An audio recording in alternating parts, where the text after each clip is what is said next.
শ্রীকৃষ্ণ সারদা কলেজের আমরা ৭৫তম প্রতিষ্ঠা দিবস পালন করতে যাচ্ছি আগামী 18ই সেপ্টেম্বর। এটা একটা দীর্ঘ ইতিহাস। এই আমাদের দক্ষিণ আসাম বা যাকে বরাক উপত্যকা আমরা বলে থাকি, সেখানে ইতিহাসের দিক বিবেচনা করলে জিসি কলেজের পর করিমগঞ্জ কলেজ এবং করিমগঞ্জ কলেজের পর 1950 সালের 18 সেপ্টেম্বর হাইলাকান্দি তখনও কিন্তু জেলা ছিল না।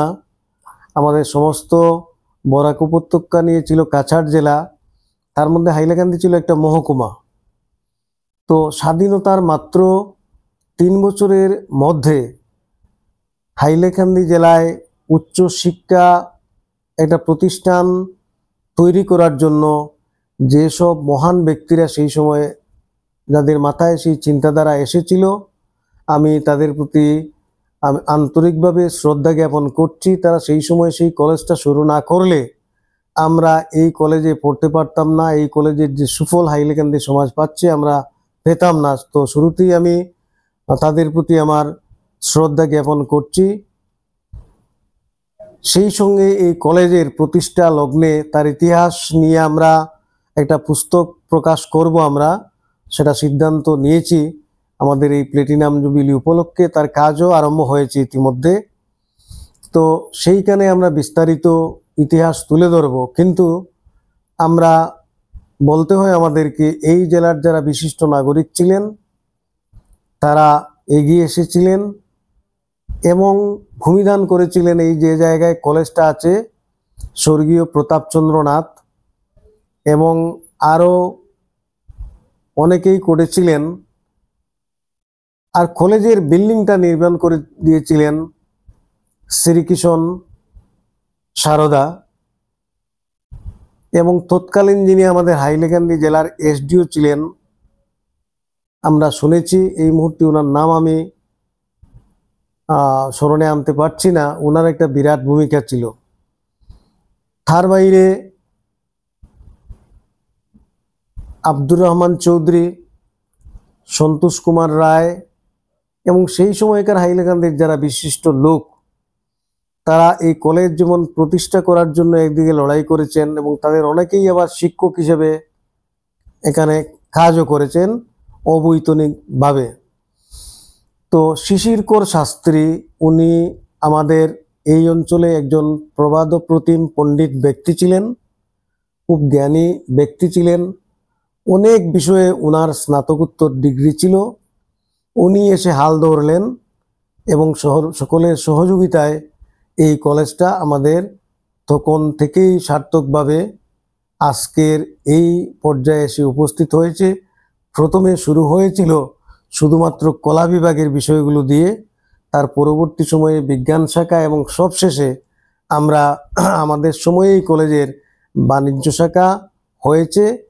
এবং আপনারা শুনে খুশি হবেন যে আমরা এসএস কলেজে আরও কিছু নতুন বিষয় আমরা পরবর্তী আমাদের একাডেমিক সেশন থেকে আমরা শুরু করতে যাচ্ছি। বিশেষ করে এগ্রিকালচার এখনও আসাম বিশ্ববিদ্যালয়ের অধীনে এই স্নাতক স্তরে নেই। এসএস কলেজের উদ্যোগেই সেটা হচ্ছে এবং হবে, আমি খুব বিশ্বাসী। তো এইভাবে আজকে একটা পূর্ণ বিকশিত শিক্ষা প্রতিষ্ঠান এসএস কলেজ। এই কলেজে আমার আগে 27 জন বিশিষ্ট ব্যক্তি এই কলেজের অধ্যক্ষের দায়িত্ব পালন করেছেন। এই জেলার বিশিষ্ট ব্যক্তিরা পরিচালন সমিতিতে ছিলেন এবং এই কলেজ প্রচণ্ড সম্ভাবনা রাখে যে আমরা এই কলেজকে আর অনেক দূরে এগিয়ে নিতে পারব। তো আমি কথা বলতে বলতে এই কলেজের ছাত্রই ছিলাম আমরা। নানা ধরনের স্মৃতি বিজড়িত সেই সময়গুলো।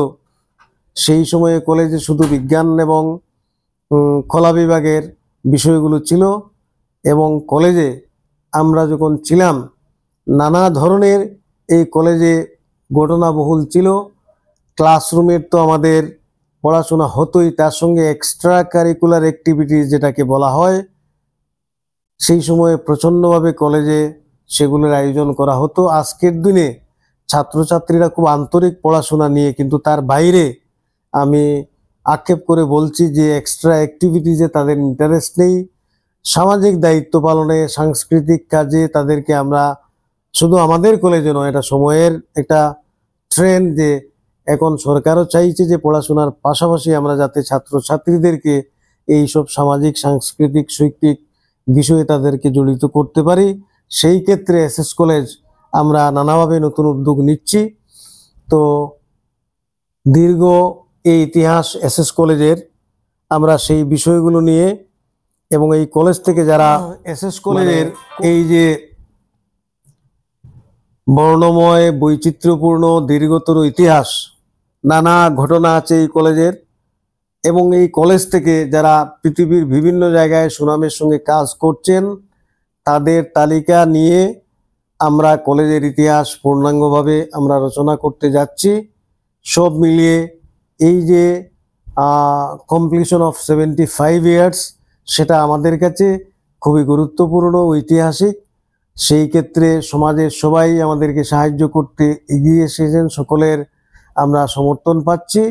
এবং এই শ্রীকৃষ্ণ সারদা কলেজ, আমি আশা করি আমরা যদি আমরা আমাদের দায়িত্ব আমরা সবাই পালন করতে পারি, কিছুদিনের মধ্যে একটা মানে স্বয়ংশাসিত, যাকে অটোনোমাস বলা হয়, অটোনোমাস কলেজ হতে যাচ্ছে। তার জন্য আমরা প্রস্তুতি নিচ্ছি। এই হচ্ছে সংক্ষেপে আমাদের এই 75তম প্রতিষ্ঠা দিবস উপলক্ষে কলেজ সম্পর্কে আমার বক্তব্য অধ্যক্ষ হিসাবে।